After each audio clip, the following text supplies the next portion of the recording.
Israel और फिलिस्तीन के बीच चल रहे युद्ध में जो सबसे बड़ी भूमिका निभा रही है वो है बंकर, जिसका जाल हमास के लड़ाकों ने पूरे फिलिस्तीन में बिछा रखा है। और इन्हीं बंकरों के सहारे इस युद्ध में 31 दिन बाद भी ये लड़ाके बने हुए हैं और इन बंकरों को भेद पाना इजराइल के लिए, आईडीएफ के लिए सबसे बड़ी मुसीबत है। लेकिन इस तरह के बंकर सिर्फ और सिर्फ फिलिस्तीन में नहीं, बल्कि इस तरह के बंकरों का जाल इजराइल में भी बिछा रखा है और खासकर तेल अवीव में ऐसे बंकर देखने को मिलते। पूरे देश में इसी तरह के बंकर बनाए गए हैं ताकि युद्ध की स्थिति अगर आए तो अपने नागरिकों को कैसे बचाया जाए, महिलाओं बच्चों को कैसे बचाया जाए और उनके जरिए वो उनको एक सुरक्षा कवच कैसे दी जाए, वो मैं आपको दिखाने की कोशिश करता हूं। ये देखिए, ये पूरा मेन मार्केट है, चारों तरफ आप देखेंगे और यहां से गुजरती हुई बसों को देखिए, लोगों को देखिए, इस सड़क को देखिए और उसके बीच ये देखिए, ये लकड़ी नुमा आपको एक घेराकार आकृति मिलेगी। यही वो बंकर है जिसे शेल्टर होम्स भी कहा जाता है। इसी तरह के बंकर सड़क के किनारे बने हुए हैं और उनमें ये जाने वाला रास्ता है और इसके अंदर सैकड़ों लोग, यानी हर 100 मीटर पर इस तरह का बंकर आपको यहां पर मिलेगा। और इस बंकर के सहारे सैकड़ों लोगों को एक साथ, जब ऊपर से बमबार्डिंग होगी, रॉकेट मिसाइल से अटैक होगा, तो इसी बंकर में अपने लोगों की जान को बचा सकता है इजराइल। इसकी कैसी तैयारियां हैं ये हम आपको दिखाने की कोशिश करते हैं। लाइट, बिजली, पानी, एयर कंडीशन सब कुछ से लैस है। फिलहाल तो ये बंकर आपको खाली नजर आएगा, लेकिन आप देखिए यहां से ये पूरी तरह से लॉक हो जाता है कि अगर कोई बाहर से अंदर आना है, अगर कोई लड़ाका अंदर बंकरों पे हमला करना चाहे तो नहीं कर सकता है। इस तरह के लॉकर्स लगे हुए हैं। यहां भी आप वॉल देखेंगे और इसके बाद सबसे आने से पहले मैं ये जो दिखाने की कोशिश कर रहा हूं, ये देखिए, ये वो तमाम एग्जॉस्ट हैं जो यहां पर चलते हैं। ये फुल्ली इलेक्ट्रॉनिक एंड इक्विप्ड है, एयर कंडीशनड है, हाथ धोने का यहां पर इंतजाम, वॉशरूम। और इसके बाद अब आप ये देखिए,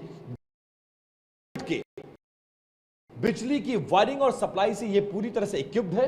और अब आपको बंकर का वो सबसे बड़ा हॉल, जहां पर लोग मुसीबत की घड़ी में शरण ले सकते हैं, ये उस हॉल की तस्वीरें देखिए।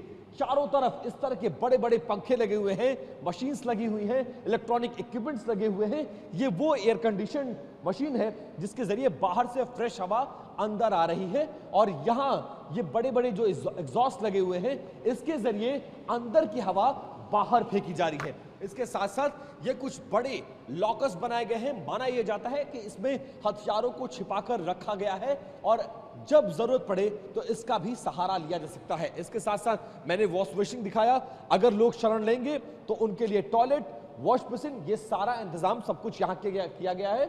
और यहाँ पर आपको टॉयलेट की तस्वीरें भी नजर आएंगी।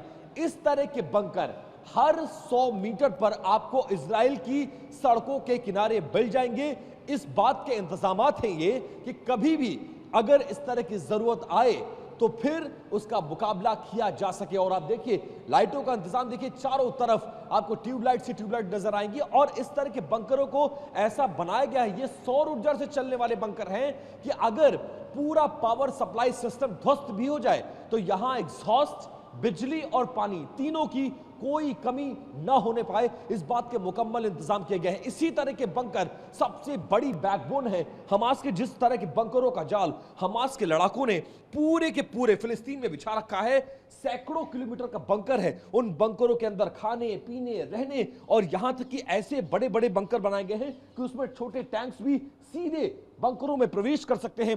तो वो आपको नजर आएगा यहां पर। और ये बंकर बताते हैं कि तैयारी दोनों तरफ से मुकम्मल है, यानी अंदाजा और अंदेशा दोनों देशों को है, क्योंकि इजराइल अरब देशों से घिरा हुआ है। इजराइल को हमेशा यह खतरा रहता है कि चाहे मिस्र हो, जॉर्डन हो, सीरिया हो, लेबनान हो, इन तमाम देशों की तरफ से हमला हो सकता है। लिहाजा अपनी तैयारी मुकम्मल रखे और उसी मुकम्मल तैयारी की तस्वीरें बताता ये बंकर जो इजराइल की सड़कों पर आपको साफ तौर से नजर आ सकता है। कैमरा पर्सन गंगा के साथ विपिन चौबे, TV9।